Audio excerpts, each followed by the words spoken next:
You found it. Your home for the best content on your favorite team, the Fighting Tigers of LSU.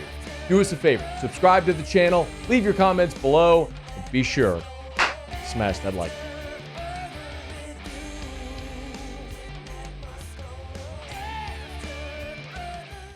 Before we went to break, I wanted to kind of draw this comparison about the defense. I got a question from a listener a bit ago that asked about, it's from Vincent. He said, Matt, you say we don't have the players to stop a running quarterback, but how did Vanderbilt do it? South Florida, South Carolina, Tennessee, they got it done. They're much better than LSU with players. Seems weird. Thanks for your time. So Vincent's question is a good one, because when you look at what Brian Kelly said after the game about defending a quarterback, it boils down to him saying, like, we know how to do it. There's only really two things that you can do. You got to coach it. And even today, on Monday, when Brian Kelly met with reporters, he was asked about it. I don't know what number this is used, but it was when he was talking about the mobile quarterbacks and being hurt in the running game. And he said, one was a defensive call that they wish they had back. Do you have that one? Okay. All right. Don't worry about it. Bottom line is, I think the answer is you got to get better talent. And I'm not excusing the coaching. But Tennessee and South Carolina objectively are better in their defensive front seven than LSU. South Carolina has two stud defensive ends, and both of their interior players, I think, are better than anybody you have on the interior. They're better in their front seven. Tennessee has not allowed an opponent to score 20 points on it yet this year. They're allowing 12 points a game. They're really good. Now, yes, about Vanderbilt, fair.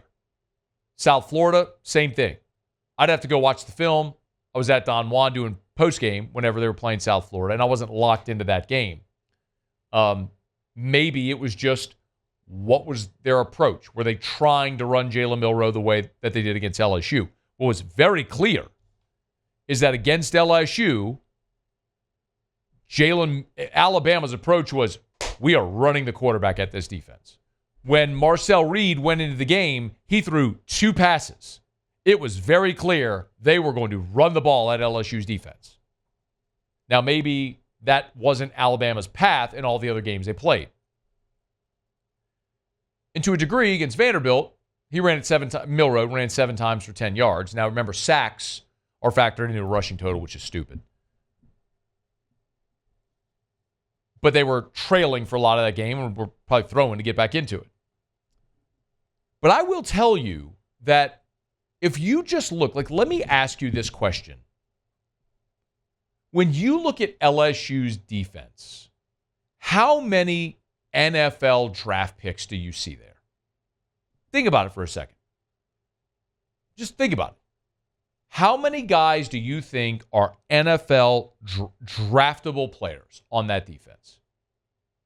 Look, Mel Kiper does his big board, and a part of that is he does position rankings, the top 10 players in the draft at every position. He's got 2 LSU players. One is Harold Perkins, who's injured, and the other one is Braden Swinson. That's it. We see the logo and the helmet, the jersey, and all that stuff. We think, LSU. But the reality is, Blake Baker, I think, is squeezing every ounce of ability out of this defense right now. They were great for 2.5 quarters against Texas A&M, against that quarterback. Because I think what LSU has improved at is they cover pretty well with Ashton Stamps and with Zy Alexander. And the best part of your defense is your edge pressure. Swinson, Savion Jones, Deshaun Womack, the creative ways that Blake Baker brings pressure. I think you'd agree. I don't think I'm saying anything that's too out of line yet. So look at the defense. Like, I got a world of respect for the way Gio Paez is playing. I don't think he's a draftable player. I think he's going to get into a camp and may have an opportunity to make a roster. Braden Fajoko did that in 2019. Didn't get drafted. Made a camp, hung around, and now he's on a second NFL team, is playing. Parashan, God bless him. He's a 270-pound guy playing interior tackle because he knows all the positions. That's a far cry from what you're used to seeing on the interior of an LSU defensive line. I mean, you got two linebackers, Whit Weeks, Greg Penn. Weeks, when his day comes, is going to be a draftable player. But after those two guys, you're rotating two freshmen behind him. And I think Devon Keys and Xavier Atkins have the potential and athletic ability to be really good players, but they're not even playing right now. And I don't think you can argue that Major Burns, Jordan Gilbert, or Sage Ryan, or any of them are going to be drafted. Is anything I've said, check me, guys, Muse, Paulie, is anything I've said to this point outlandish? Do you disagree with anything? No, I don't disagree with anything, no. Nobody else you think could be a drafted player? Am I missing somebody? The only other one I would throw in, it would be a late day 3 guy, is Savion Jones, but that's the only other one I would throw in. Okay. Paulie, anything? I had the same guy, Musa. I would have said Savion, but it would have been late. Okay. So late round pick was Savion, Swinson, who I think could be a day 2 guy, and Perkins, who's not even playing. That's it. Like, let's look at your championship teams. 2019, Caleb Von Chasson, first round pick. Patrick Queen, first round pick. Derek Stingley, highest drafted cornerback ever. Christian Fulton was a second round pick, probably could have been a first round pick. Grant Delpit, second round pick, probably should have been a first round pick, but for the injuries, won the Thorpe. Jacoby Stevens was a former 5-star who went undrafted again because of injuries. Jacob Phillips was a third round pick of the Browns, I believe. I think that's right. Jacob Phillips was a 3. Damone Clark was on that team as well. Got drafted after the 21 season, but Damone Clark played a lot on that team. Rashard Lawrence was a 3 or a 4? He was a 5? Either, okay. A 5. And he's a starter for Arizona. He was a 4. Okay. Split the difference. You see my point? That was Chasson, Lawrence, Queen, Fulton, Clark, Phillips, Delpit, Stingley. 8. 8. You had an NFL roster. We're struggling to find 2 on this team. Go back to 2011. Mingo, first rounder. Montgomery, well, we know what happened. Sam was an All-American. We know what happened. Benny Logan was a third rounder, played a long time in the NFL. Brockers, first rounder. Kevin Minter was a second rounder. Mo Claiborne was a top 10 pick. Eric Reed was a first rounder. Y'all, like, it ain't hard. Where's the talent? Like, Blake Baker, this defense a year ago was the worst defense in the history of the program statistically. And it ain't like they went and made it over and went ham in the portal. They brought in Jordan Gilbert, Gio Paez, JVR Suggs, right? Anybody else I'm missing? That's it. Those are the guys you brought in. You wanted to go after Dominic Williams from TCU. Kid wanted $1 million. You told him to kick rocks. Okay. You wanted the kid, what was his name, from Michigan State that ended up going to Miami? Simeon Barrow. Well, I always want to say Solomon Thomas. I'm like, that's the guy from Stanford that was the number 2 overall pick that went to the Niners. I don't know why I can never remember Simeon Barrow. Whatever. Point is, like, you don't have dudes. And so Blake Baker, and I don't mean for this to come across as like I'm disparaging these young guys and taking all the blame away from the coaching, because ultimately the coaches assemble the roster. And you've had some unfortunate stuff happen. Like If you could have gotten Mason Smith or Mekhi Wingo, either of those guys back, awesome. You didn't. You know, like, you've had misses in the portal at cornerback. Corey Raymond's getting them coached up. I think they're better this year. I think Stamps has improved a lot. Zy Alexander's played well. I think Blake Baker and the staff are squeezing every amount of ability out of this defense. And the guys are, I think they are playing really hard. Like, I don't think it's an issue where the defense is not trying. Like, I think they're working their ass off and playing really hard. I just think in certain instances, they are limited. Deshaun Spears, athletically, is better at safety than anybody that's playing.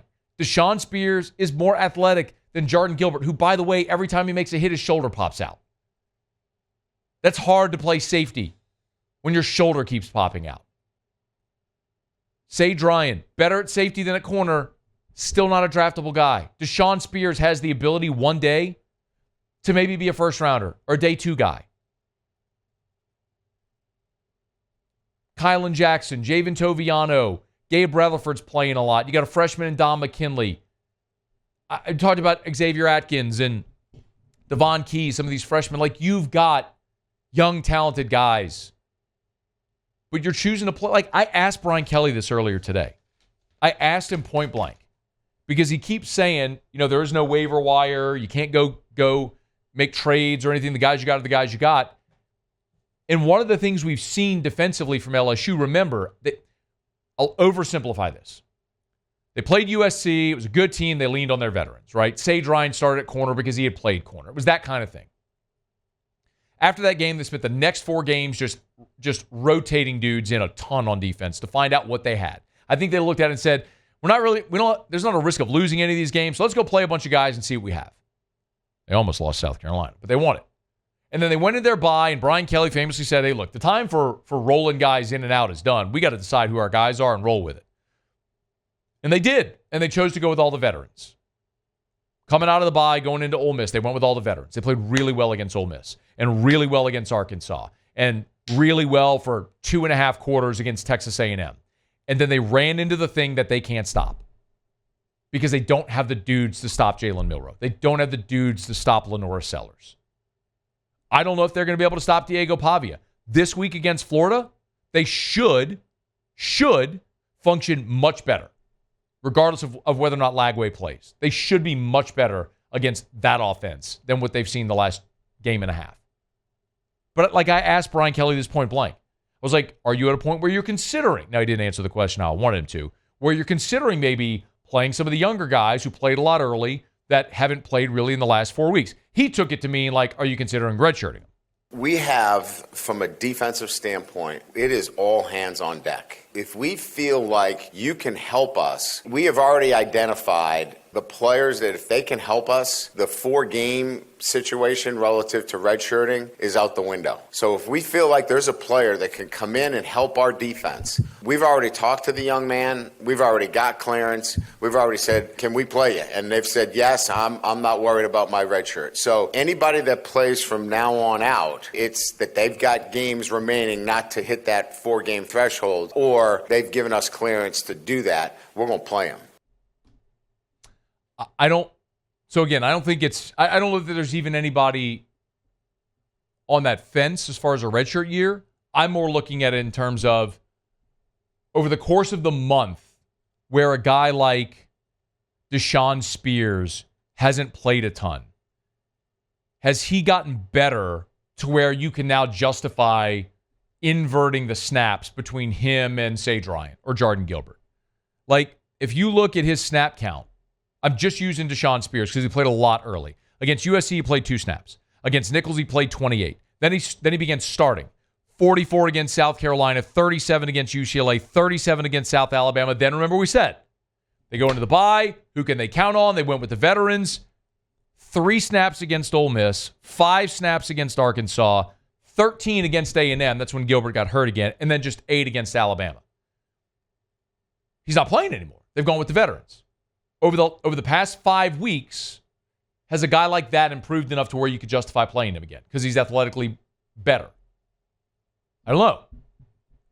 But that's something that I'll be looking for over the next 3 weeks. Do we see more of Spears? Do we see more of Kylan Jackson? Do we see more of Javen Toviano? Do we see more of Dominic McKinley, of Gabe Relaford? I don't know the answer to that. If they're playing the best they got, then playing and maximizing with the best you got is just not going to be good enough against a quarterback that can run like Milroe or like Lenora Sellers or like Marcel Reed.